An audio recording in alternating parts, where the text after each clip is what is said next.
నాగర్ కర్నూలు జిల్లాలో దారుణం జరిగింది. కూతురి పేగుబంధం మర్చిపోయి కసాయిలా ప్రవర్తించింది ఓ తల్లి. ముక్కుపచ్చలారని చిన్నారిని గొంతు నిలిమి చంపేసి నీటి గుంతలో పడేసింది. లింగాల మండలం చెన్నపల్లి గ్రామంలో జరిగింది దారుణం. గత 5 నెలల క్రితం భర్తను రోకలి బండతో చంపేసి జైలుకెళ్లి వచ్చింది తల్లి ఎల్లమ్మ. చిన్నారి నందిని అదే గ్రామంలోని ప్రభుత్వ పాఠశాలలో 1వ తరగతి చదువుతోంది. తల్లి ఎల్లమ్మ మందు కళ్ళుకు బానిసై పిచ్చి పిచ్చిగా ప్రవర్తిస్తోంది. తన విషయాలను కూతురు నందిని వాళ్ళ నానమ్మకు చేరవేస్తుందనే అనుమానంతోనే తాగిన మైకంలో గొంతు పిసికి చంపినట్లుగా స్థానికులు తెలిపారు. కేసు నమోదు చేసుకున్న పోలీసులు దర్యాప్తు చేస్తున్నారు.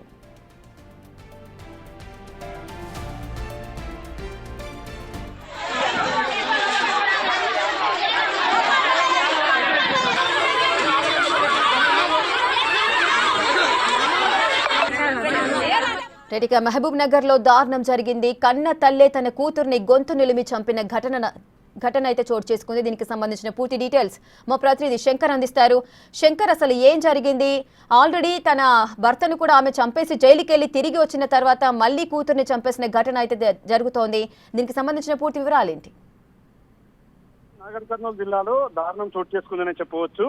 నల్లమల్ల లింగాల మండలం చెన్నపల్లి గ్రామంలో కన్న కూతుర్ని గొంతు నులిమి కన్న తల్లే చంపిన ఘటన వెలుగులోకి రావడంతో ఒక్కసారిగా గ్రామస్తులంతా కూడా పూర్తిగా ఆవేదన వ్యక్తం చేస్తున్నటువంటి సిచ్యువేషన్ అక్కడ కనిపిస్తుంది. అయితే ఎవరైతే ఎల్లమ్మ తల్లిగా ఉన్నటువంటి ఎల్లమ్మ గత 5 నెలల క్రితం భర్తను కూడా రోకలి బండతో కొట్టి చంపి జైలుకెళ్లి రావడం కూడా జరిగింది.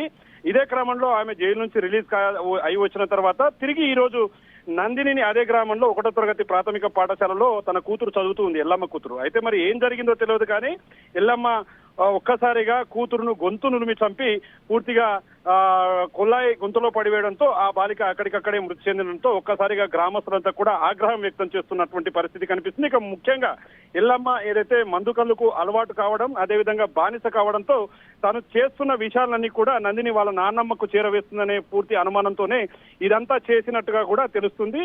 విషయం తెలుసుకున్నటువంటి పోలీసులు ఉటావుటిన గ్రామానికి వెళ్లారు. అక్కడ ఎవరైతే నందిని చనిపోయిందో ఆ పాపకు సంబంధించినటువంటి డెడ్ బాడీని కూడా పోస్ట్ మార్టం నిమిత్తం ప్రభుత్వ ఆసుపత్రికి తరలించారు. ఇక పోలీసులు ఇప్పటికే ఆమెకు సంబంధించినటువంటి కేసుతో పాటు అదేవిధంగా ఈ రోజు కూతుర్ని చంపిన ఘటనతో ఒకసారిగా ఆమె కేసు నమోదు చేసి పూర్తిగా విచారణ ప్రారంభించినటువంటి సిచ్యువేషన్ అయితే అక్కడ కనిపిస్తుంది. ఏదేమైనప్పటికీ సమాజంలో కన్న పిల్లలు తప్పు చేస్తే తప్పు చేసినప్పటికీ వెనుకేసుకు రావాల్సినటువంటి కన్నతల్లే ఈ విధంగా సొంత కూతుర్ని చంపడం ఒక్కసారిగా గ్రామంలో విషాద ఛాయలతో పాటు గ్రామస్తులు ఎల్లమ్మను వెంటనే శిక్షించాలంటూ కూడా ఆగ్రహం వ్యక్తం చేస్తున్నారు. ఏదేమైనప్పటికీ గత 5 నెలల క్రితం ఒకవైపు భర్తను చంపడంతో పాటు మరోవైపు ప్రేమగా చూసుకోవాల్సినటువంటి కూతురును కూడా చంపడంతో ఒక్కసారి గ్రామంలో విషాద ఛాయలు చోటు చేసుకున్నటువంటి సిచ్యువేషన్ ఇక్కడ కనిపిస్తుంది. Rekha, right, thank you Shankar, thanks for the details. ఇక మహబూబ్ నగర్ లో కన్న తల్లే తన సొంత కూతుర్ని గొంతు నిలిమి చంపింది. దీనికి గల కారణం వచ్చేసి కల్తీ కళ్ళుకు ఆమె బానిస ఈ విధంగా మత్తులో చేసింది అని స్థానికులు అయితే చెబుతున్నారు. ఈ కేసును అయితే